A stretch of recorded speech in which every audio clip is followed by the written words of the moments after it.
औज़ुबिल्लाहि मिनश्शैतानिर्रजीम बिस्मिल्लाहिर्रहमानिर्रहीम अस्सलामु अलैकुम वरहमतुल्लाहि वबरकातुहू। सूरह नूर है मेरे सामने और सूरह नूर की आयत नंबर 19 है, पारा नंबर 18 है और रुकू नंबर 8 है। आयत नंबर 11 से लेके चादर और चार दीवारी का तक़द्दुस ज़िक्र हुआ और नबी सल्लल्लाहु अलैहि वसल्लम की चादर और चार दीवारी को पामाल करने की मुनकरीन की मुनाफिकीन की कोशिश और फिर उसमें कुछ मुसलमानों का शामिल होना ज़िक्र हुआ।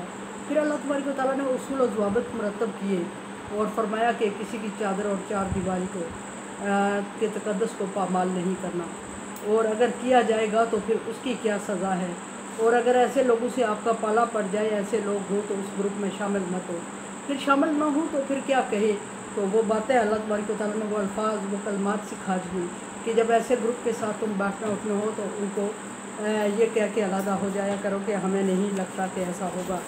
फिर अल्लाह तबारक व तआला ने आयत नंबर 16 से फरमाया कि अल्लाह तबारक व तआला तुम्हें नसीहत करता है कि ऐसे लोगों में दोबारा शामिल नहीं होना, और अगर ऐसा कोई मामला पेश आ जाए तो फिर उसमें कंट्रीब्यूशन नहीं करना बल्कि अलहदा हो जाना और कह देना कि ये झूठ है।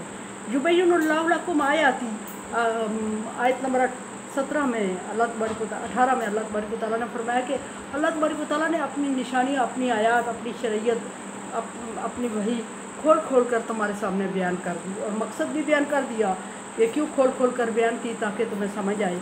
और फिर फरमाया कि अल्लाह जानने वाला और हिकमत वाला है। जानने वाला से मुराद अल्लाह के सामने तुम धोखा नहीं दे सकते, अल्लाह को झूठ नहीं बोल सकते, और हकीम मतलब ये कि उसने तुम्हें ढील दी हुई है और वो हिकमत से काम लेने का आदी है। आयत नंबर 19 में देखते हैं कि अल्लाह तबारक व तआला क्या फरमा रहे हैं। आयत नंबर 19 में अल्लाह तबारक व तआला ने मुनाफिकीन को जिक्र किया, और मुसलमानों को भी खिताब है। ये मुसलमानों को सिखाया जा रहा है और मुसलमानों को समझाया जा रहा है, लेकिन मुनाफिकीन को सरजनश की जा रही है। फरमाया कि इन्नल्लज़ीना युहिब्बूना अन तशिया फाहिशा फिल्लज़ीना आमनू, वो लोग जो कोशिश करते हैं कि मुसलमानों पर किसी तरह मोमिनों पर किसी तरह भी गंदगी या कोई ऐसा इल्ज़ाम डाल दे जिससे उनकी हद तक की इज़्ज़त हो, और ऐसे लोग जो कि अपनी बुराई का मलबा मुसलमानों पर डालना चाहते। दूसरे अल्फाज में ये कि शिया कि कोई तशिया कोई एक ग्रुप ऐसा भी है जो जानबूझ के ऐसे हरकत करता है ताकि मोमिनों पर ऐसे अनजाने और वबाल डाल के मोमिनों को शर्मिंदा करे, और वो हमेशा इस कोशिश में लगा रहता है और खुश भी है, और फिर हमेशा इस कोशिश में लगा रहता है और कभी कामयाब भी हो जाता है। तीसरे अल्फाज ये हैं कि कुछ मोमिन भी उसमें, कुछ मुसलमान भी शामिल हो जाते हैं वक्ती तौर पे। वो कि मुसलमानों का मकसद नबी सल्लल्लाहु अलैहि वसल्लम को गिराने को तकलीफ़ देना, या मुसलमानों का मकसद आपस में मुसलमानों को तकलीफ़ देना नहीं है होता, लेकिन वो अनजाने में इसमें शामिल हो जाते हैं। एक बात मैं वाज़ेह करती चलूँ कि ये आयात नाज़िल हुई है नबी सल्लल्लाहु अलैहि वसल्लम के घराने के बारे में, और एक बात ये कि ये क़यामत तक के लिए दस्तूर बनाया गया है कि दूसरों की चादर और चार दीवारी का तहफ़्फ़ुज़ करो, और अगर कोई किसी की चादर और चार दीवारी में इंटरफेयर करता है, मतलब मुलव्विस होता है या गलत करने की सोचता है, कोशिश करता है, तो उसके लिए जा अल्लाह तबारक व तआला ने वार्निंग दे दी, और अल्लाह तबारक व तआला की वार्निंग से कोई बच नहीं सकता। यहाँ फिर फरमाया कि फाहिशा बेहयाई के कोई चीज़ें मोमिनों पर डाल दे या नबी के घराने पर डाल दे, और लहुम अज़ाबुन अलीम, उनके लिए दर्दनाक अज़ाब है। ये अल्लाह तबारक व तआला इन आयात में जब से ये किस्सा चला है चौथी मरतबा अज़ाब का जिक्र कर रहे हैं, बल्कि अज़ाब की धमकी दे रहे हैं, वार्निंग दे रहे हैं, उनके लिए अज़ाब है। यहाँ अल्लाह तबारक व तआला ने कुछ अल्फाज बढ़ा के बयान फरमाए। पीछे बारहा जिक्र हुआ कि उनके लिए अज़ाब है, उनके लिए अज़ाब है, उनके लिए अज़ाब है। यहाँ फरमाया कि अज़ाबुन अलीम, दर्दनाक अज़ाब है। अब दर्दनाक अल्लाह तबारक व तआला किसको फरमा रहे हैं, इसका हम कंपेयर दुनिया के अज़ाब या दुनिया की सज़ा से नहीं कर सकते। जिसको अल्लाह तबारक व तआला दर्दनाक फरमा रहे हैं, डेफिनेटली वो कोई बहुत ही दर्द वाली चीज़ है। और फिर अल्लाह तबारक व तआला ने दूसरी बात आगे फरमा दी कि ये नहीं कि आखिरत में ही, मैं पिछली दफ़ा पीछे बारहा में जिक्र कर चुकी हूँ कि ऐसी चीज़ों को अल्लाह तबारक व तआला पेंडिंग नहीं रखा करते, ऐसी चीज़ों को आखिरत तक डिले नहीं करते। बेशक अल्लाह तबारक व तआला ने आखिरत के अज़ाब का जिक्र फरमाया हुआ है, लेकिन एक बात ये भी डन है कि ऐसी चीज़ों का हिसाब अल्लाह तबारक व तआला दुनिया में चुका देते हैं। पीछे जना या रेप की सज़ा ज़िक्र हुई और फरमाया कि अल्लाह तबारक व तआला ने कि ये सज़ा ऐसी है जिसको सरेआम देना चाहिए और उसमें नरमी नहीं बरतनी चाहिए। और सरेआम रेप या जना की सज़ा देने का मकसद ये है कि बाकी लोग इसे देख के इबरत पकड़ें और इस चीज़ का ज़्यादा ख़ात्मा हो जल्दी।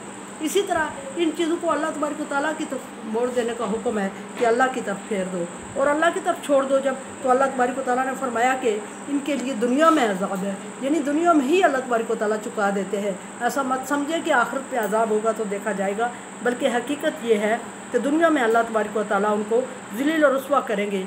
और ज़लील और रुस्वा करने का मकसद ये है कि ताकि अल्लाह तबारक व तआला उन लोगों को जिन्होंने बुराई की और जिन्होंने मुसलमानों को बुराई में ऐसे बुराई में मुलव्वस करने की कोशिश की, जिन्होंने नबी सल्लल्लाहु अलैहि वसल्लम के घराने की बात हो रही है, नबी सल्लल्लाहु अलैहि वसल्लम के घराने के तक़द्दुस को पामाल किया और मुसलमानों को रहती दुनिया तक क़यामत तक के मुसलमान जो एक दूसरे पर ऐसा करते हैं उनको उन्हीं लोगों के सामने अल्लाह तबारक व तआला रुस्वा ज़लील करेगा और दुनिया में असाब चुकाता रहेगा।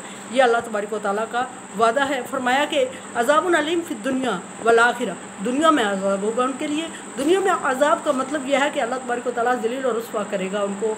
और ये मुसलमानों को वार्निंग है, कुछ मुसलमान भी इसमें शामिल हो गए थे इस इल्ज़ाम में। और आखिरत में भी अज़ाब है, आखिरत के अज़ाब के भी दर्जात मुकर्रर किए हैं। पिछली आयत में अल्लाह तबारक व तआला ने फरमाया था कि जिसने जितना हिस्सा डाला उसको उतना ही अज़ाब मिलेगा, जिसने ज़्यादा साजिश तैयार की उसको उस हिसाब से, जिसने उस साजिश को कामयाब बनाने की कोशिश की उसको उस हिसाब से, इवन के जो खड़ा होकर सुनता है और महजूज हो रहा होता है उसको उस हिसाब से अज़ाब दिया जाएगा, अल्लाह तबारक व तआला ने फरमाया। और आखिरत का अज़ाब अल्लाह तबारक वल्लाहु यअलमु। अब आगे अल्लाह तबारक व तआला ने अपने इल्म का जिक्र किया। कल की आयत में भी गुजरा था कि अल्लाह का इल्म 100% इल्म सिर्फ अल्लाह तबारक व तआला के पास है। अगर कोई बंदा ये कहता है कि किसी नबी वली के पास या किसी दूसरे के पास इल्मुल गायब है तो वो गलत कह रहा है। फरमाया कि वल्लाहु यअलमु, अल्लाह जानता है सारी चीज़ें, अंतुम ला तालमून, तुम में से कोई भी, इसमें नबी भी शामिल है, इसमें वली भी शामिल है, इसमें उलमाए कराम भी शामिल है, इसमें पीर फ़कीर भी शामिल है, कोई भी, अल्लाह तबारक व तआला ने फरमाया कि ला तालमून, तुम सब में से कोई भी पूरा इल्म नहीं जानता। 100% इल्म सिर्फ अल्लाह तबारक व तआला के पास है। पीछे ये बात अच्छी तरह जिक्र हो चुकी है कि इल्म के 100 दर्जात हैं, 100 में से 99 दर्जे अल्लाह तबारक व तआला ने अपने पास रखे हुए हैं और एक दर्जा अल्लाह तबारक व तआला ने पूरी दुनिया में, हाँ वो नबी हूँ, वली हूँ, पैगम्बर हूँ और औलिया इकराम हूँ, उलमाए इकराम हूँ, जो भी हूँ अल्लाह तबारक, इवन के मैंने कल अर्ज़ किया था कि एक जानवर को भी अल्लाह तबारक व तआला ने जिबल्लत दी हुई है, इल्म का हिस्सा है वो। और एक जानवर अपने बच्चे पे, मुर्दा बच्चे पे पाँव रख के नहीं गुजरता, एक मादा जानवर अपने बच्चे को फीड करवाती है, वो भी इल्म का हिस्सा है, उसको भी इल्म का दर्जा दिया जाएगा। और ये एक दर्जे में से सारा इल्म अल्लाह तबारक व तआला ने नबूवत से लेके, पैगम्बर के इल्म से लेके, उलमाए इकराम और औलिया अल्लाह उलमाए इकराम के इल्म से लेके एक जानवर तक में जो इल्म तकसीम किया है वो 1% में से तकसीम किया है और 99% सिर्फ अल्लाह तबारक व तआला ने अपनी ज़ात के लिए। 100% इल्म का मालिक सिर्फ अल्लाह तबारक व तआला, खा वो इल्म गायब हो या इल्म हाज़िर हो, उसको कोई और नहीं जानता। और अल्लाह तबारक व तआला यह जो दिलों के राज जानता है, गुज़रे हुए ख्यालात ज़हन से उनको जानता है, कोई और नहीं जानता। कुरान समझें, देखें, समझें और सब्सक्राइब करें और सदका जारिया में मेरा साथ दें। तावनु अला बिर्रि व तक़वा, अल्लाह तबारक व तआला का हुक्म है नेकी और भलाई के कामों में एक दूसरे से तावन करें, सो तावन करें। अल्लाह हाफ़िज़।